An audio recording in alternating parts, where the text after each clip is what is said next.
में कभी कभी कुछ फैसले गलत हो जाते हैं, लेकिन एक गलत फैसले की वजह से पूरी जिंदगी गलत नहीं हो जाती। जैसे कॉपी का एक पन्ना खराब होने से पूरी कॉपी खराब नहीं हो जाती, ठीक वैसे ही उस खराब वक्त से निकलकर हमें हर हाल में अपनी जिंदगी को एक नई सोच, एक नया आयाम देना चाहिए। तो ये कहानी एक ऐसे ही इंसान की है जो अपने एक गलत फैसले की वजह से टूटकर, हिम्मत हार कर नदी में कूदकर अपनी जान देने जा रहा था। लेकिन वो एक गलत फैसला उसकी पूरी जिंदगी खराब नहीं करती है, थोड़ा वक्त खराब कर देता है। वो नदी के किनारे उसकी गहराई माप रहा था। वो वहां लगभग हर रोज आता था, उस नदी के किनारे अपने दोस्तों के साथ मौज मस्ती करने के लिए। लेकिन आज वो अकेला था। वो नदी के ऊपर बने पुल पर खड़ा था। लोग बताते थे कि वो नदी काफी गहरी है, उसमें तैरना नामुमकिन है। लेकिन आज उसका इरादा कुछ वैसा ही था। नामुमकिन जिसे लोग कहते थे ना, उसके लिए भी कुछ नामुमकिन सा हो गया था। वो नदी की गहराई माप रहा था। तभी अचानक नदी के पानी में उसकी परछाई उभरी।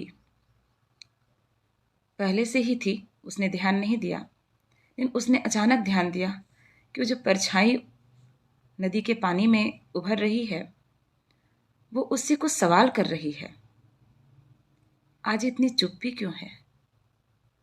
अपनी खुद की परछाई का ये सवाल सुनकर वो थोड़ा घबराया।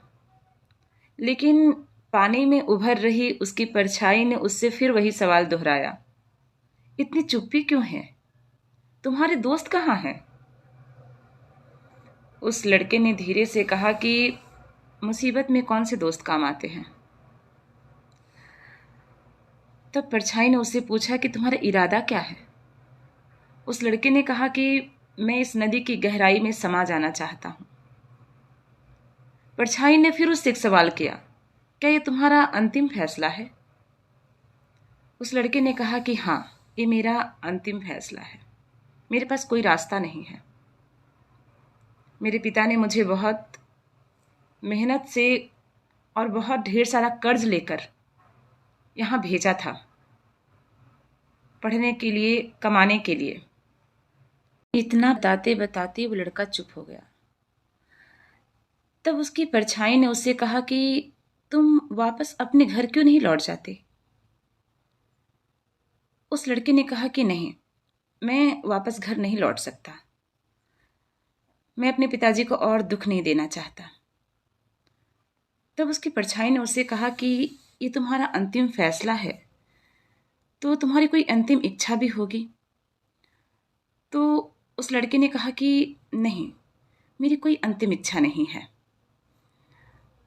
उस परछाई ने उसे सलाह दी कि एक बार अपने उस पिता से, जिसने इतनी मेहनत, इतनी उम्मीद की तुम्हारे पीछे, उससे एक बार बात तो कर लो, अपनी अंतिम इच्छा समझ के कर लो। उस लड़के ने अपनी परछाई की बात को सुनने के बाद थोड़ी देर के लिए चुप्पी साध ली। लेकिन उसकी परछाई ने उसे दोबारा फोर्स किया, अपनी अंतिम इच्छा समझ के कर लो।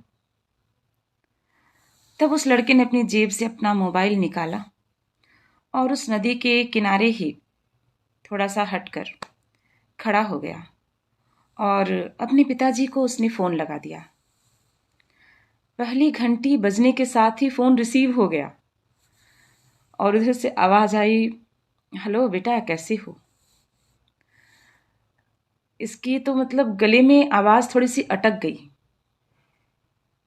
अपने पिता की आवाज़ सुनने के बाद वो भावुक हो गया।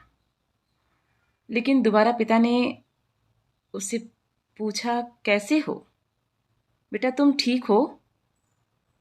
अब उसके भीतर ऐसा सैलाब उमड़ा कि वो खुद को रोक पाने में विवश सा हो गया था।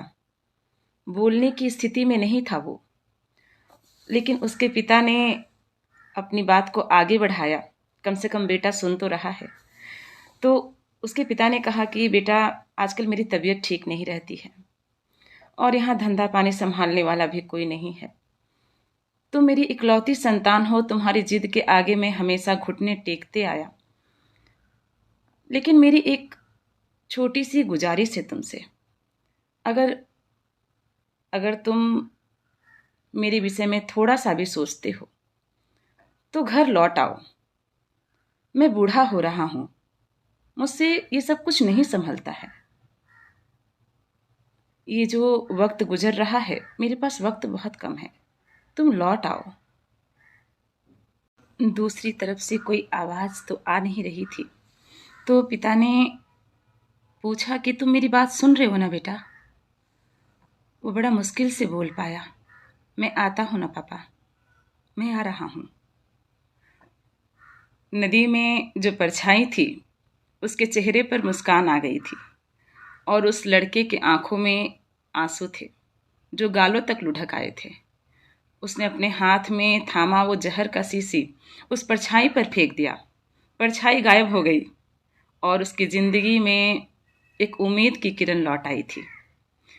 तो मुझे लगता है कि वो परछाई ना उसकी अंतरात्मा थी, उस लड़के की अंतरात्मा थी, जो उसे एक गलत फैसले की वजह से अपनी जिंदगी खत्म करने से रोकने के लिए एक आवाज तो देती है अंतरात्मा, बस सुनने की जरूरत होती है। तो दोस्तों, ये थी अंतिम इच्छा की कहानी। क्योंकि हर इंसान की ना एक अंतिम इच्छा होती है, थोड़ा सा और जी लेने की। तो मिलते हैं फिर एक नई कहानी के साथ।